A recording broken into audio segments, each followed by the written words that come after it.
Class 11 জিওগ্রাফির দ্বিতীয় chapter থেকে তোমাদের আগের দুটো ভিডিওতে আমি শর্ট কোশ্চেন দিয়েছি। আজকে হচ্ছে বাকি যে শর্ট কোশ্চেনগুলো আছে এই চ্যাপ্টার থেকে সমস্তটাই হচ্ছে দিয়ে দেবো। দেখো, প্রথম কোশ্চেন আছে, জয়ডেস প্রকল্প কে কবে চালু করে? মার্কিন ইউএস ন্যাশনাল সায়েন্স ফাউন্ডেশন 1968 সালে চালু করেন। জয়ডেসের পুরো নাম কি? Joint oceanography institution for deep earth sampling. কোন জাহাজ দ্বারা আটলান্টিক মহাসাগর থেকে অবক্ষেপের নমুনা সংগ্রহ করা হয়? গ্লোমোরো চ্যালেঞ্জার। কোন পদ্ধতিতে আগ্নেয় শিলার বয়স নির্ধারণ করা হয়? রেডিওমেট্রিক পদ্ধতির দ্বারা। প্রাচীনতম সমুদ্র বক্ষে আগ্নেয় শিলার বয়স কত? 18 কোটি বছর। স্থলভাগে আগ্নেয় শিলার বয়স কত? 340 কোটি বছর। আগ্নেয় শিলাকে কিন্তু জনকশিলা বলে, কারণ এটি পৃথিবীতে প্রথম সৃষ্টি হয়েছে। কবে কোথায় মধ্য আটলান্টিক শৈলশিলার বর্তমান লাভা দেখা যায়? উত্তর পশ্চিম আফ্রিকা উপকূলে অবস্থিত 12 কোটি বছরের প্রাচীন কেপ ভার্দে দ্বীপপুঞ্জে। কোন যন্ত্রের সাহায্যে মহাসাগরের চৌম্বকীয় বিচ্যুতি ও মেরু প্রবণতা পরিমাপ করা হয়? ম্যাগনেটোমিটার। মার্কিন ভূতত্ত্ববিদ ফ্রেডরিক জে ভাইন ও ড্রামন্ড এইচ ম্যাথিউস এটা আবিষ্কার করেন। আজ পর্যন্ত কতবার পৃথিবীতে চৌম্বক ক্ষেত্রের দিক পরিবর্তন ঘটেছে? 200 বার। কোন শিলা গঠনের সময় চৌম্বক ধর্ম লাভ করে? নিশারী আগ্নেয় শিলা। সমতল শীর্ষ দেশযুক্ত সমুদ্র জলে নিমজ্জিত পর্বতকে কি বলে? গায়োট। এটা কিন্তু খুব ইম্পর্টেন্ট। নেক্সট, ফেমাসের পুরো কথা অর্থ কি? French American mid ocean undersea study. ফেমাসের এটা কিসের জন্য প্রকল্পটা নেওয়া হয়? মধ্য আটলান্টিক শৈলশিলার উত্তরভাগে ভূত্বকে 2 থেকে 3 কিমি গভীরে খনন করে নমুনা সংগ্রহ করতে মার্কিন যুক্তরাষ্ট্র 1971 সালে ফেমাস প্রকল্পটি গ্রহণ করে। কোন গ্রন্থে প্রথম মহাদেশীয় সঞ্চালন তত্ত্বের আভাস পাওয়া যায়? ফ্রান্সিস বেকনের নোভাস অর্গানাম। সর্বপ্রথম কে মহাদেশীয় সঞ্চালন মতবাদ উপস্থাপন করেন? 1858 সালে ফরাসি বিজ্ঞানী অ্যান্টনিও স্নাইডার ও পেলিগ্রিনি। প্রথম পাত শব্দটি কে ব্যবহার করেন? খুব ইম্পর্টেন্ট, তুজো উইলসন। পাটকালীন তত্ত্বের জনককে পিচো। বিশ্বের বৃহত্তম পাত কোনটি?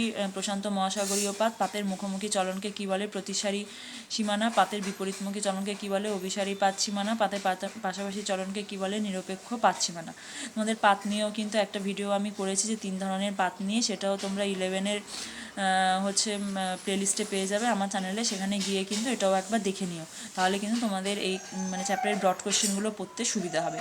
পৃথিবীর দ্রুততম পাত প্রশান্ত মহাসাগরীয় পাত। পৃথিবীর ধীরতম পাত আইসল্যান্ড পাত। ভূপৃষ্ঠের সুদৃঢ় ও স্থায়ী ভূখণ্ড হচ্ছে কোনটা? ক্রেটন। সর্বাধিক দ্রুত গতির পাত প্রশান্ত মহাসাগরীয় পাত। পাত সঞ্চালনের মূল কারণ কি? ম্যাগমার পরিচলন স্রোত। ত্রিপাত সংযোগ নিষ্ক্রিয় বাহুকে কি বলা হয়?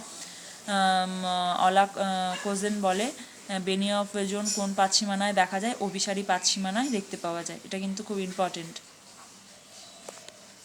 নেক্সট, দ্বীপীয় বৃত্তচাপ কোন পাত সীমানায় দেখা যায়? অভিসারী পাত সীমানায়। ভারতীয় দ্বীপীয় বৃত্তচাপ কোথায় দেখা যায়? আন্দামান নিকোবর দ্বীপপুঞ্জে। পৃথিবীর বৃহত্তম দ্বীপীয় বৃত্তচাপ কোনটি? ইন্দোনেশিয়া। কত বছর আগে প্যানজিয়া ভেঙে মহাদেশ ও মহাসাগর সৃষ্টি হয়েছে?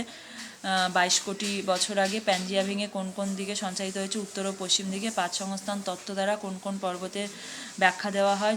আমেরিকা যুক্তরাষ্ট্রে অ্যাপেলেশিয়ান পর্বত, দক্ষিণ আফ্রিকার ড্রাকেন্সবার্গ, ব্রাজিলের সিয়েরা দেল মার, অস্ট্রেলিয়ার পূর্বের উচ্চভূমি ইত্যাদি।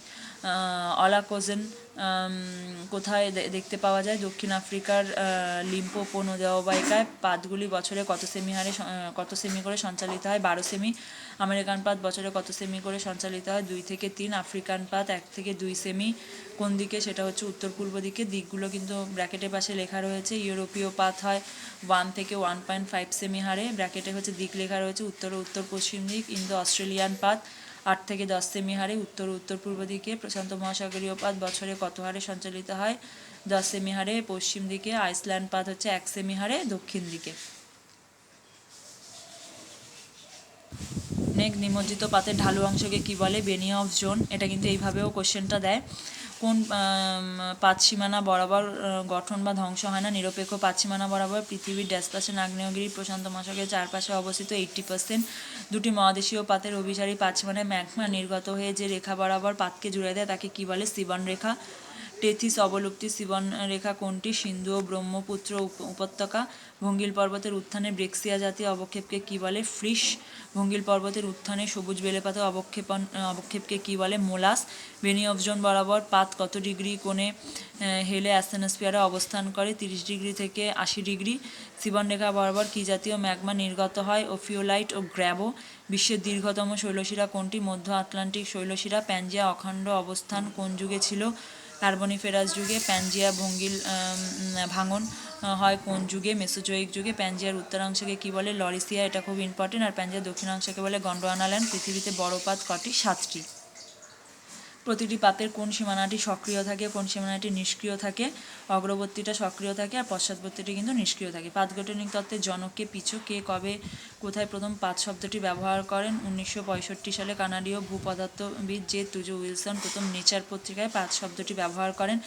তাপীয় সংকোচন তত্ত্বের প্রবক্তাকে জেফ্রি, মহাদেশ বিচলন তত্ত্বের প্রবক্তাকে ড্যালি, পরিচলন স্রোত তত্ত্বের প্রবক্তাকে হোমস, সমুদ্রবক্ষের বিস্তৃতি তত্ত্বের প্রবক্তাকে হ্যারি হেস। ওয়েগনার কোন তত্ত্বে তার মহাদেশীয় সঞ্চালনের ধারণা প্রকাশ করে থাকেন?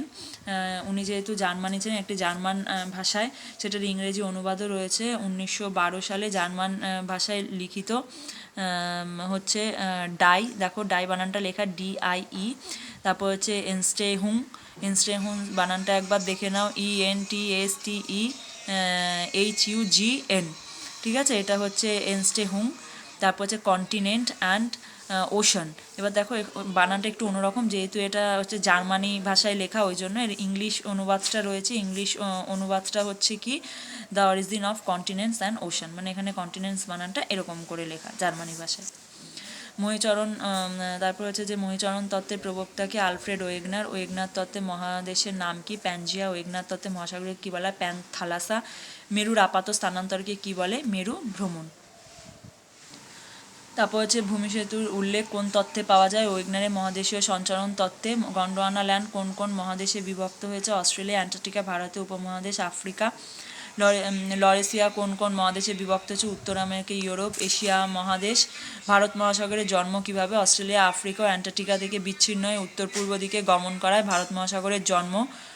নরওয়েজি সাগরের সৃষ্টি কিভাবে হয়? গ্রিনল্যান্ড ও ইউরেশিয়া থেকে উত্তর আমেরিকায় বিচ্ছিন্ন হয়ে নরওয়েজীয় সৃষ্টি। ড্যাশ অবশিষ্ট অংশরূপে প্রশান্ত মহাসাগরের জন্ম। প্যান্থালাসা নিরক্ষরেখার দিকে ড্যাশ ও ড্যাশ দিকে মহীসঞ্চরণ ঘটে উত্তর ও পশ্চিম দিকে। কোন শক্তির প্রভাবে সিয়াল ভূত্বকে অ্যাস্তনোস্ফিয়ারে ম্যাগমার ওপর ভাসমান অবস্থায় থাকে? বৈষম্যমূলক অভিকর্ষ বলের প্রভাবে। চাঁদ ও সূর্যের আকর্ষণ তথা জোয়ারের প্রভাবে কোন দিকে সঞ্চরণ ঘটে? পশ্চিম দিকে। বর্তমানে মহাদেশগুলোর একত্রিত রূপকে কী বলে? প্যানজিয়া।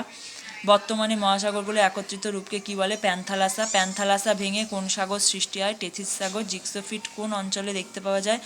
দক্ষিণ আমেরিকা ও আফ্রিকার উপকূল রেখার খাজে জোড়া লাগানো যায় এই অঞ্চলকে বলা হয়। কারণ ম্যাপ অনুযায়ী তুমি যদি দেখো, আফ্রিকার হচ্ছে পশ্চিম দিক আর দক্ষিণ আমেরিকার হচ্ছে পূর্ব দিকটা দেখলে মনে হয় যে একসঙ্গেই ছিল, কারণ সেখানে জিগসোফিট বলতে আমরা যে বক্সগুলো একটার সঙ্গে একটা এরকম অ্যাড করি না, সেটা দেখলে মনে হয় যে ওরকম ছিল। আর পাত সঞ্চালন তত্ত্বে জিগসোফিটের কিন্তু প্রথম উল্লেখ পাওয়া যায়, কারণ সেখানে তো পাতের সঞ্চালন সম্পর্কে যেহেতু ব্যাখ্যা করা হয়েছে, যার জন্য সেখানেই তারা দেখে মনে করেছে যে সমস্ত মহাদেশগুলো একসঙ্গে ছিল। আর খাঁজটা দেখে আফ্রিকা আর দক্ষিণ আমেরিকার দেখে মনে হয় যে দুটো একসঙ্গে ছিল। তোমাদের এই চ্যাপ্টার থেকে একাদশ শ্রেণীর যে তোমাদের দ্বিতীয় চ্যাপ্টারটা রয়েছে ভূগোলে, সেখান থেকে সমস্ত শর্ট কোয়েশ্চেন দেওয়া হলো, প্রত্যেকটা ভালো করে পড়ো, তাহলে কিন্তু বাইরে থেকে কিন্তু আর কোনো কোশ্চেন পড়ার দরকার নেই তোমাদের। আর চ্যানেলটি সাবস্ক্রাইব করে দিও আর একটা লাইক আর কমেন্ট করে দিও।